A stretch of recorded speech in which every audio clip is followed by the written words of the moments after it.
तक भारत में कोरोना की तीसरी लहर आने की आशंका है। बेशक इसके लिए बेहतर तैयारी है, लेकिन महामारी कम से कम 1 और वर्ष के लिए सार्वजनिक स्वास्थ्य के लिए खतरा बनी रहेगी। मेडिकल एक्सपर्ट्स के रॉयटर्स पोल में यह बात कही गई है। इस सर्वे में दुनिया भर के 40 हेल्थ स्पेशलिस्ट, डॉक्टरों, वैज्ञानिकों, वायरोलॉजिस्ट, महामारी विज्ञानियों और प्रोफेसरों को शामिल किया गया। इनसे जून के 3 से 17 के बीच प्रतिक्रिया ली गई। इससे पता चलता है कि वैक्सीनेशन में तेजी नए प्रकोप से कुछ हद तक बचाव करेगी। अनुमान जाहिर करने वालों में से 85% से अधिक यानी 24 में से 21 ने कहा कि अगली लहर अक्टूबर तक आएगी। इनमें से 3 ने अगस्त की शुरुआत और 12 ने सितंबर में इसके आने की भविष्यवाणी की। बाकी 3 ने नवंबर से फरवरी के बीच इसके आने की बात कही। हालांकि 70% से ज्यादा विशेषज्ञों यानी 34 में से 24 ने कहा कि किसी भी नए प्रकोप को अभी की तुलना में बेहतर ढंग से काबू किया जाएगा। मौजूदा लहर कहीं ज्यादा विनाशकारी रही है। इस दौरान वैक्सीन, दवाओं, ऑक्सीजन और हॉस्पिटल बेड की कमी देखने को मिली। पहली लहर के मुकाबले यह ज्यादा लंबी भी रही है। अखिल भारतीय आयुर्विज्ञान संस्थान एम्स के डायरेक्टर डॉ रणदीप गुलेरिया ने कहा है, नई लहर पर ज्यादा नियंत्रण होगा। इसके आने तक काफी लोगों का वैक्सीनेशन हो चुका होगा। दूसरी लहर से भी कुछ हद तक नेचुरल इम्यूनिटी मिलेगी। अब तक भारत ने वैक्सीन के लिए एलिजिबल करीब 95 करोड़ आबादी में से केवल 5% को ही पूरी तरह से टीका लगाया है। वहीं कई लाख लोगों पर अब भी संक्रमण का खतरा मंडरा रहा है।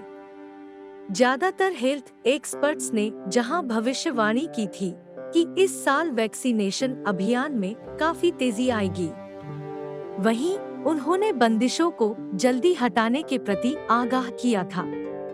कुछ राज्यों ने कोरोना को लेकर प्रतिबंधों में ढील दी है। यह पूछे जाने पर कि क्या बच्चों और 18 साल से कम उम्र के लोगों को संभावित तीसरी लहर में सबसे अधिक जोखिम होगा, तो लगभग 2/3 विशेषज्ञों यानी 40 में से 26 ने इसका जवाब हाँ में दिया। National institute of mental health and neurosciences में महामारी विज्ञान विभाग के प्रमुख डॉ प्रदीप बनंदूर ने कहा, इस आबादी को वैक्सीन नहीं मिली है, इस पर काम हो रहा है। वर्तमान में उनके लिए कोई टीका उपलब्ध नहीं है। नारायण हेल्थ में कार्डियोलॉजिस्ट और महामारी प्रतिक्रिया योजना पर कर्नाटक सरकार के सलाहकार डॉ देवी शेट्टी ने कहा, अगर बच्चे बड़ी संख्या में संक्रमित हो जाते हैं और हम तैयार नहीं होते हैं, तो आप अंतिम समय में कुछ नहीं कर सकते। उन्होंने कहा, यह एक पूरी तरह से अलग समस्या होगी। कारण है कि देश में बच्चों के लिए बहुत कम इंटेंसिव केयर यूनिट बेड्स हैं।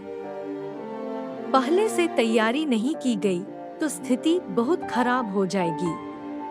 हालांकि इस पर विशेषज्ञों की राय बंटी हुई है। 14 विशेषज्ञों ने कहा कि बच्चों को जोखिम नहीं है। इस सप्ताह की शुरुआत में स्वास्थ्य मंत्रालय के एक वरिष्ठ अधिकारी ने कहा था कि बच्चे संक्रमण के प्रति संवेदनशील होते हैं, लेकिन विश्लेषणों से पता चलता है कि स्वास्थ्य पर असर गंभीर नहीं होता है। 38 में से 25 विशेषज्ञों ने कहा कि भविष्य के कोरोना वेरिएंट मौजूदा वैक्सीनों को बेयर नहीं बना पाएंगे। वहीं एक अलग सवाल के जवाब में 41 में से 30 विशेषज्ञों ने कहा कि कोरोना भारत में कम से कम 1 साल तक सार्वजनिक स्वास्थ्य के लिए खतरा बना रहेगा। 11 विशेषज्ञों ने कहा कि खतरा 1 साल से कम समय तक रहेगा। वहीं 15 ने कहा कि यह 2 साल से कम, जबकि 13 ने कहा कि यह 2 साल से अधिक समय तक रहेगा। 2 ने कहा कि जोखिम कभी दूर नहीं होंगे। If you found it meaningful, then do like, share, and subscribe to the YouTube channel.